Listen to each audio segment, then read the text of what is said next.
A lot of great things have been happening for the Nintendo Switch 2 lately, but also there are some dark clouds looming in the distance with regards to the future of this system and how developers are going about this console. As you know, I am a Nintendo Switch YouTuber. I want to see every game come to the Switch 2, but it's possible that that might not be the case. First though, Capcom has been on fire lately porting their games to the system with such high quality that it almost leaves zero excuse for any other developer. I mean, look at these before and after comparisons for Pragmata. These comparisons were made by Super Metal Dave, so kudos to him. This was very good work. What you're seeing here is the original Pragmata demo compared to the official release from a few days ago. It looks like Capcom actually went back and totally redid Diana's model, and so areas that looked blocky and very pixelated before, like her fingers, now look a lot clearer and more detailed.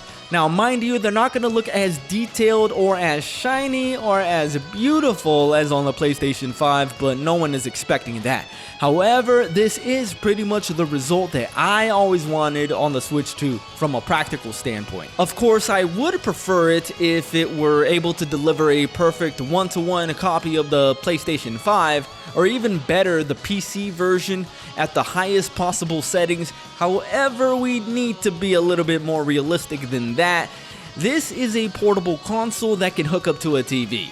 So having said that, I think this looks like a very competent port, and much more than that, it's exactly what I expect. It might not be perfectly what I want, but you can't always get what you want. But this is what I would expect that the Switch 2 should be able to deliver in a third-party AAA game. And I think almost every single game, every big AAA game I should say, should be able to accomplish this if the developers take their time and port the game properly. And Capcom, obviously, they have the magic touch. We see that with Street Fighter 6, and here is Resident Evil 9 Requiem. This is me playing it on the Switch 2, and it looks absolutely stunning.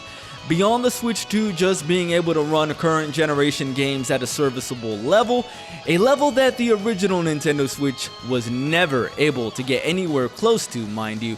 Beyond that, the Nintendo Switch 2 is on fire when it comes to the sales numbers.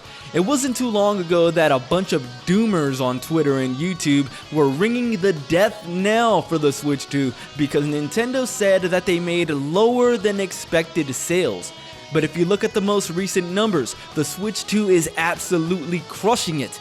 These sales numbers are according to Circana. It looks like the Nintendo Switch 2 was the best-selling console in the United States for the month of March 2026, beating out the PlayStation 5. And not only that, in the same 12-month period from launch, it has outsold the original Nintendo Switch, which is huge. Now, I don't know if it's gonna keep that momentum up, but I really hope that it does, because I don't know if I need to remind you, but I will anyway, and that is that the Nintendo Switch, the original one, is now the best-selling console of all time in the United States and in Japan. Overall though, worldwide, it is still trailing the PlayStation 2, but in the countries that matter, it's the best selling ever, and the Switch 2 is, at least for now, on track to at least match it and maybe even surpass it. So a lot of things are looking up for the Switch 2, but there is one thing that's been bugging me. And I know that some of you probably noticed it, but I'm going to talk about it now. And that is that we're starting to see developers backtrack on the Nintendo Switch 2. I think the first time that we noticed this was with Borderlands 4, which was originally supposed to launch on the Switch 2 day and date with the other consoles, and then it got delayed indefinitely. That game came out last year, and it's still not out on the Switch 2. Again, this game was shown off in the Switch 2 reveal trailer all those months ago, before it even released. And now we're seeing the same thing happen with 007 Daylight, or whatever it's called. The new 007 game, I think it's First Light, I think that's what it's called. That game has been delayed. Same thing with Elden Ring, that game is still nowhere to be found. So all three of these games were shown off very early in the Switch 2's lifespan and have been delayed. It also looks like Avatar Legends, the fighting game, has also been delayed on the Switch and the Switch 2. That is according to IGN. And that one in particular, the Avatar fighting game, That hits hard for me because I was really looking forward to playing that game on the Switch too. So it looks like we're seeing a pattern emerge now, with third-party developers not being able to meet their deadlines with the Switch 2 included. We're approaching a year now into the Nintendo Switch 2's life cycle, so I was hopeful that by now we would see less of this, but we're actually seeing more, and that's very unfortunate. Now that does raise another question though. Do we want these developers to rush these games out only for the vultures in the YouTube community and social media to just take advantage and destroy their reputations? Because that's a thing, you know. Negativity gets clicks on YouTube, big time. Like, I'm not gonna name any names, but there are YouTube channels out there in the Mortal Kombat community, for example, that their only content is just shitting on the game.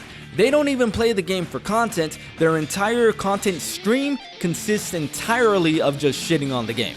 I try to stay away from just being the negative YouTuber because I don't like doing that, so I was actually kind of glad when Shiver Entertainment was bought out by Nintendo, because they were the developers behind the Mortal Kombat 1 Nintendo Switch port, and we all know how that port was received by the internet. People made a lot of money just trashing on that port, but the thing is, that wasn't even Shiver's fault. The Switch's hardware was just not good. They're a very good team, and we see that with how they delivered on the WWE 2K25 port last year on the Switch 2, but with MK1, they were just dealt a bad hand. That game was not meant for the old Switch, but they somehow still managed in the end to get it running better than Mortal Kombat 11 did.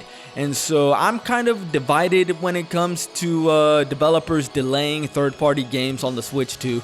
On the one hand, why did you say that there were going to be day-and-date releases? But on the other hand, we kind of need these games to launch as well optimized as they possibly can. So if that means that they have to be delayed, then so be it, you know, because we don't want to see another Mortal Kombat 1 situation. The hardware is there. The Nintendo Switch 2 can handle these games. We see that with Capcom, with Ubisoft, and CDPR. We see what they've been able to do. But it's also not easy to develop for the Nintendo Switch 2. So we gotta keep that in mind. Hopefully, with another year under their belt, these companies will be able to deliver solid day one releases on the Nintendo Switch 2 that are at the very least as good as what we got with Pragmata and Resident Evil 9.